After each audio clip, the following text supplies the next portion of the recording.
got into this mix.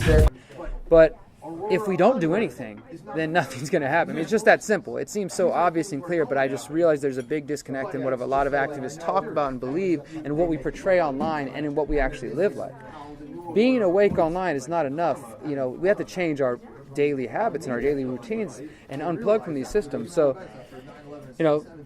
sorry for the rant, but I just think that I definitely think that outside of the United States might be ideal for maybe a couple of years. Maybe things will chill out, maybe things reverse course. That would be the best case scenario. Maybe not. But I want to be alive. Yeah, I'd like to be alive, whether it's Australia or elsewhere. Like, I want to be alive. I will say this, though, dude. Let me tell you this. Australia is already heavily indoctrinated. There's no guns. They have a huge police state there. I was in a video recently. I was in a voting video recently where they had voters versus non-voters.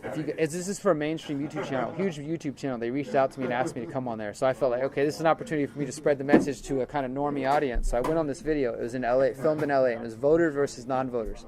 And half the comments are on that channel. Voters are idiots. Non-voters are idiots. I can't believe these people are the scum of the earth. Like, people really believe in shaming non-voters, and they also are saying, in my country, it's mandatory. Australia, they're like, you should just. And I'm like, do you think that's a good idea? But what one person said was really clear to me. I've grown up this way. I've never seen anything. There's already the generation that's growing up as that is the norm. So to them, when they hear another country say that they don't vote, they're like, what do you mean? We get fined if we don't vote, and that's like normal to them. That's fucking Australia. I mean, that's Australian citizens, probably not a visitor or something like that. But still, to me, that's insane, dude. But that is the kind of propaganda that they want to get accepted over here in the United States, that if you don't vote, you should be fined, you should be punished, because that's the good citizen thing to do. There's a lot of indoctrination going on, and I do think I'll say that one of the things I'm most proud of at the moment is I wrote an article in December 2016 that predicted all this was going to happen. It's called "The Establishment's Plan to Divide: Donald Trump, Fake News in Russia," and it just described everything that's happening. That they were going to weaponize the term fake news. They were going to use Trump as this anti-establishment candidate to embolden the left, who hate everything he says, and to make the other side think he's fighting from within, and it's been beautifully impactful. It's been very effective. I mean, from a just objective standard, this has been one effective psyop that has been just immensely effective. What's amazing to me about it is watching these people. I grew up in a Baptist, fundamental Baptist home, so a lot of people who are friends on Facebook and people that I grew up with, that no way would ever stand behind somebody who's a casino owner, scumbag like Donald Trump. And now this guy, he held a Bible in this one. He went to this church and he said something, and they're supporting this guy who's like the lowest of the low. And there's no way they would ever support someone like that. He made sure to say at least one thing to kind of get the support of every group. He made a sort of vague comment about 9/11, so the truthers are like, oh, he might investigate 9/11. He said one thing about the Fed, so the people are like, oh, he's going to take down. He said enough just to get every little group to think that he might be on their side. It's more the same old shit that we've seen, and it's unfortunate, but like I said, many of us have said and known for years it was only going to get worse before it gets better.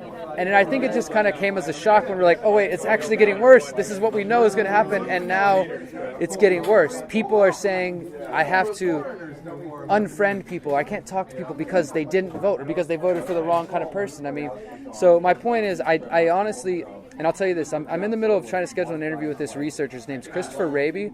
He wrote a book in, I think, the 80s, the 90s, and it's about British Guyana, which is in South America. It was a colony of the Brits originally. Now it's an independent country. But at the time, what he's exposed and what other people have found is that the CIA was using the biggest union, the AFL-CIO, down there to sow seeds of racial division and to create protests and riots, and they helped basically create a false revolution down there and divide the whole country.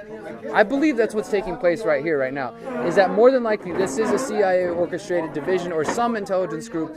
So I just, it's kind of like that balance of like, so is there really this much division, or are they promoting it all? Because you can go outside and see that most people, and this way I'm kind of thankful that most people are asleep, because at least they're not indoctrinated. You can work with somebody who's kind of apathetic, right? Like an apathetic person might listen to you as opposed to somebody who's so indoctrinated that they're just on the Trump train or they're on the anti-Trump train that they're not going to hear anything you say. But somebody who's like, oh man, that system is bullshit, I can kind of work with that a little bit more. So I feel like, okay, at least some people aren't really paying attention. They're not buying into this division yet, but they want to take the most extreme elements of both sides of the country and use that as a way to kind of amp up this shit and get most people feeling in this state of anxiety and like things are about to erupt. Like an anxious period. Yeah, exactly. They want us to stay in that balance because fear, it's hard to focus, it's hard to think logically and rationally when you're in that. Emotion can short circuit logical thinking. So if you're constantly in a state of imbalance, it's very hard to stay rational and clear. Exactly. So, I mean, we're witnessing that. On a public scale. Yeah, absolutely. It's social engineering on a mass scale, using trauma, using fear, using division, and all the tactics that we know. I mean, I really think that J-Trig document that I was describing, where they talk about encouraging conformity, is really, it shows what they want. They want people who question to feel isolated, alone, and that sort of thing. And I don't know. So I would like to see what else I can do outside of the country, you know, what my other options are. Is there a way to get, you were mentioning that, can I email you? Yeah, if for those who want the copy of this, just send me an email, and I have this whole thing saved online. I can send you a copy of it. Okay, Yeah. just What does say, J-Trade stand for? Joint Threat Research Intelligence Group.